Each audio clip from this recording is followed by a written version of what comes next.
Hello મિત્રો, નમસ્કાર, જય Hind, Vande Mataram. Job government information ચેનલમાં તમામ ઉમેદવાર મિત્રોનું હાર્દિક સ્વાગત છે.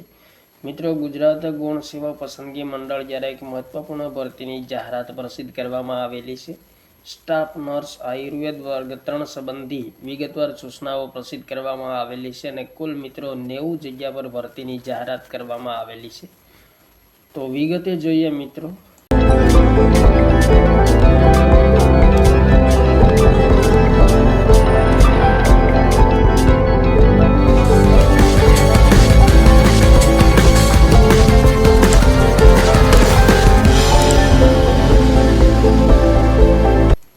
ગુજરાત ગૌણ સેવા પસંદગી મંડળ ગાંધીનગર દ્વારા આરોગ્ય અને પરિવાર કલ્યાણ વિભાગના નિયંત્રણ હેઠળના નિયામક શ્રી આયુષની કચેરી હસ્તકની સ્ટાફ નર્સ આયુર્વેદ વર્ગ 3 વર્ગની કુલ 90 જગ્યાઓ સ્પર્ધાત્મક પરીક્ષા મારફતે સીધી ભરતીથી ભરવા માટેની પ્રક્રિયામાં પસંદગી યાદી તૈયાર કરવા માટે ઉમેદવારો પાસેથી ઓજસની વેબસાઇટ મારફતે ઓનલાઈન અરજીપત્રકો મંગાવવામાં આવે છે.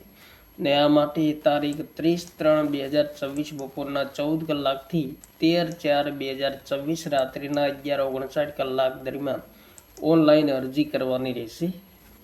અરજી કરવા માટેની વિગતવાર સૂચનાઓ સહિત આ સમગ્ર જાહેરાત દરેક ઉમેદવારે પ્રથમ ધ્યાનથી વાંચવી જરૂરી છે અને જેથી ઉમેદવાર જ્યારે અરજીપત્રક ભરતા સમયે કોઈ ભૂલ કે ખોટી વિગતો દર્શાવવાનું ટાળી શકાય અને અરજી રદ થવાનો પ્રશ્ન ઉપસ્થિત ન થાય.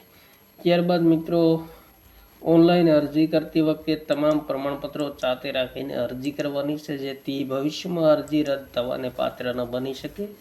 અહીં મિત્રો સંવર્ગવાર વિગતો જગ્યા પણ આપેલી છે. સંવર્ગનું નામ સ્ટાફ નર્સ વર્ગ 3 છે આયુર્વેદ વિભાગમાં અને ટોટલ મિત્રો 90 જગ્યા છે, જેમાં જનરલ કેટેગરી માટે 47 જગ્યા છે, આર્થિક રીતે નબળા વર્ગ માટે 9 જગ્યા, સામાજિક શૈક્ષણિક પછાત વર્ગ માટે 15 જગ્યા, અનુસૂચિત જનજાતિ માટે 19 જગ્યા છે. તે પૈકી મહિલાઓ માટે જનરલ કેટેગરીમાં 15, આર્થિક રીતે નબળા વર્ગમાં 2, સામાજિક શૈક્ષણિક પછાત વર્ગમાં 5, અનુસૂચિત જનજાતિમાં 6 જગ્યા છે અને માજી સૈનિકના ઉમેદવારો માટે 9 જગ્યા અનામત છે.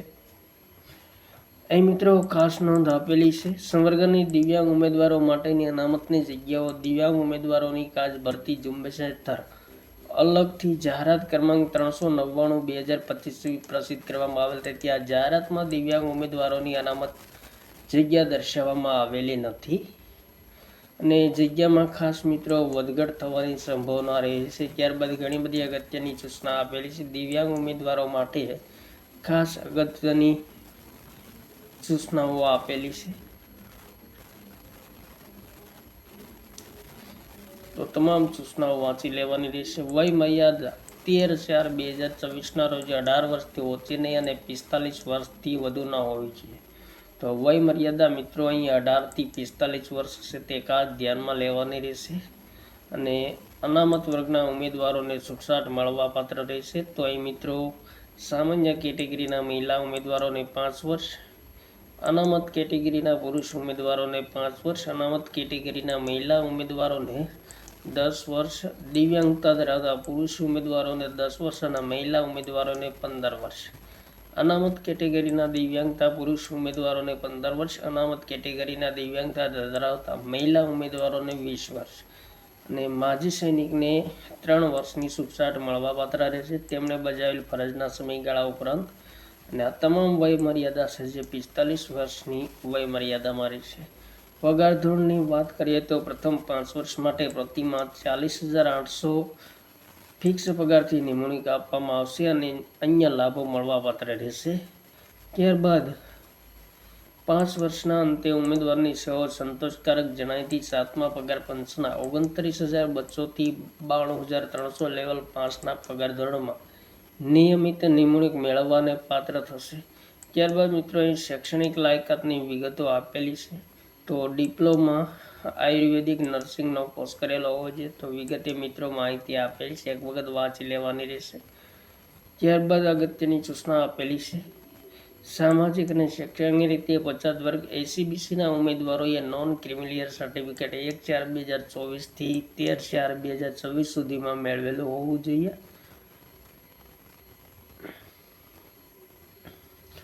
ત્યારબાદ અગત્યની સૂચના આપેલી છે એસસીબીસીના ઉમેદવારોએ, ઈડબ્લ્યુએસના ઉમેદવારોએ એનેક્સર કેસ અંગ્રેજી અથવા તો પરિશિષ્ટ ગુજરાતી નમૂનામાં 14/4/2023 થી 13/3/2024ના સમયગાળામાં મેળવેલું હોવું જોઈએ અને વિકલ્પ સ્વરૂપે આપેલું પ્રમાણપત્ર હોવું જોઈએ. દિવ્યાંગ ઉમેદવારો માટે ખાસ અગત્યની સૂચના આપેલી છે અને દિવ્યાંગ ઉમેદવારોને ઉપલી વય મર્યાદામાં 10 વર્ષની છૂટછાટ મળશે, મહત્તમ 45 વર્ષની મર્યાદામાં. અને ઓનલાઈન ફોર્મમાં પર્સનલ ડિટેલમાં પોતાની દિવ્યાંગતાની ટકાવારી અને વિગત ખાસ દર્શાવવાની રહેશે. ત્યારબાદ માજી સૈનિકના ઉમેદવારો માટે 10% જગ્યા અનામત હોય છે અને તેમના સંબંધી અગત્યની સૂચના આપેલી છે. વિધવા ઉમેદવારો માટે અગત્યની સૂચના આપેલી છે. રમતગમત સંબંધી અગત્યની સૂચના આપેલી છે. તમામ બાબતો છે જે 13/4/2024ની સ્થિતિએ ધ્યાનમાં લેવામાં આવશે.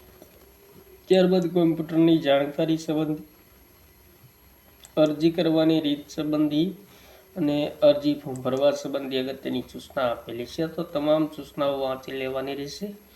એ મિત્રો ફોટો અને સિગ્નેચર જેપીજી ફોર્મેટમાં 15 KB સાઇઝથી વધે નહીં તે રીતે સ્કેન કરી અપલોડ કરવાના રહેશે. તો ખાસ ધ્યાનમાં લેવાનું રહેશે.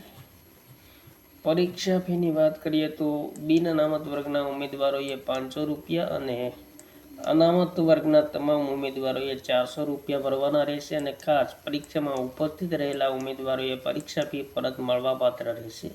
અને ફી ભરવાની છેલ્લી તારીખ 16/4/2024 છે. રાત્રિના 23:59 કલાક સુધી ફી ભરી શકાશે. ઉમેદવારોએ ફી રસીદની પ્રિન્ટ અથવા ઈ રસીદ ફરજિયાતપણે મેળવી લઈ સાચવવાની રહેશે. જો ફી રસીદ જનરેટ ન થાય તો અરજી માટે ફી ભરાયેલ ગણાશે નહીં અને જ્યાં સુધી ફી ભરાયેલ નહીં હોય ત્યાં સુધી ઉમેદવારની અરજી માન્ય ગણાશે. ત્યારબાદ મિત્રો અગત્યની સૂચનાઓ આપેલી છે. પરીક્ષા પદ્ધતિની સ્પષ્ટતા કરેલી છે.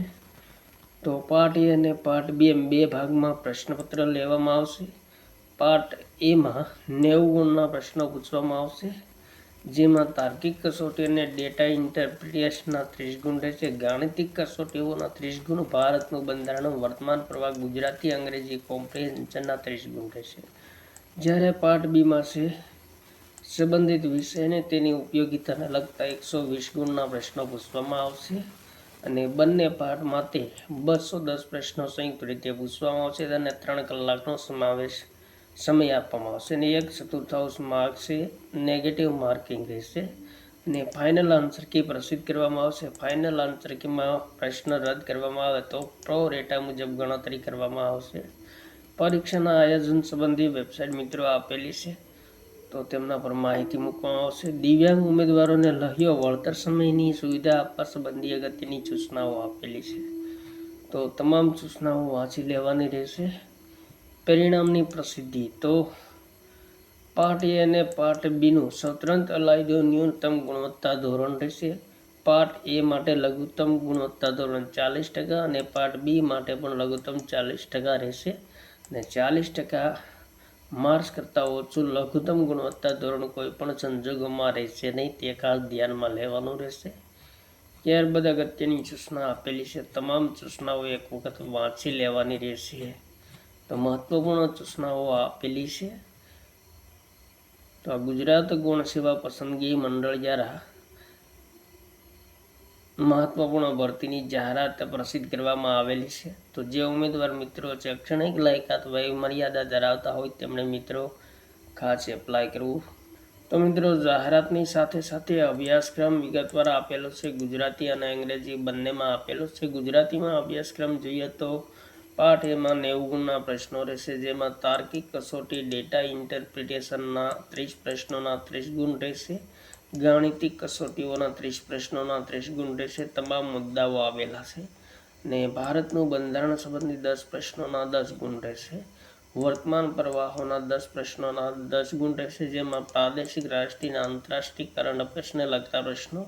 ત્યારબાદ ગુજરાતી અંગ્રેજી કોમ્પ્રિહેન્શનના બંને ભાષા માટે 5-5 ગુણના પ્રશ્નો રહેશે. ત્યારબાદ ભાગ બ 120 ગુણનો રહેશે, જેમાં સંબંધિત શૈક્ષણિક લાયકાતને સંબંધિત વિષયને તેને ઉપયોગિતાને લગતા 120 પ્રશ્નો રહેશે, જેમાં આયુર્વેદ અને જનરલ નર્સિંગના 25 ગુણ રહેશે. 25 પ્રશ્નોના 25 ગુણ, તેમના તમામ પેટા મુદ્દાઓ આપેલા છે. ત્યારબાદ શરીર રચના અને શરીર ક્રિયા સંબંધી 5 પ્રશ્નોના 5 ગુણ રહેશે. તેમના સંબંધી તમામ મુદ્દાઓ આપેલા છે.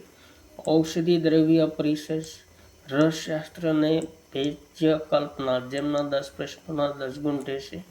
ત્યારબાદ પ્રસૂતિ તંત્ર અને સ્ત્રીરોગ એવં બાળરોગ જેમના 20 પ્રશ્નોના 20 ગુણ રહેશે. ત્યારબાદ રોગ નિદાન અને કાર્ય ચિકિત્સાના 10 પ્રશ્નોના 10 ગુણ રહેશે. પંચકર્મ અને નર્સિંગ જેમના 20 પ્રશ્નોના 20 ગુણ રહેશે. ત્યારબાદ શલ્ય શાક્ય જેમના 10 પ્રશ્નોના 10 ગુણ રહેશે. સ્વસ્થ ઋત તથા યોગ અને પ્રાકૃતિક ચિકિત્સા 20 પ્રશ્નોના 20 ગુણ રહેશે.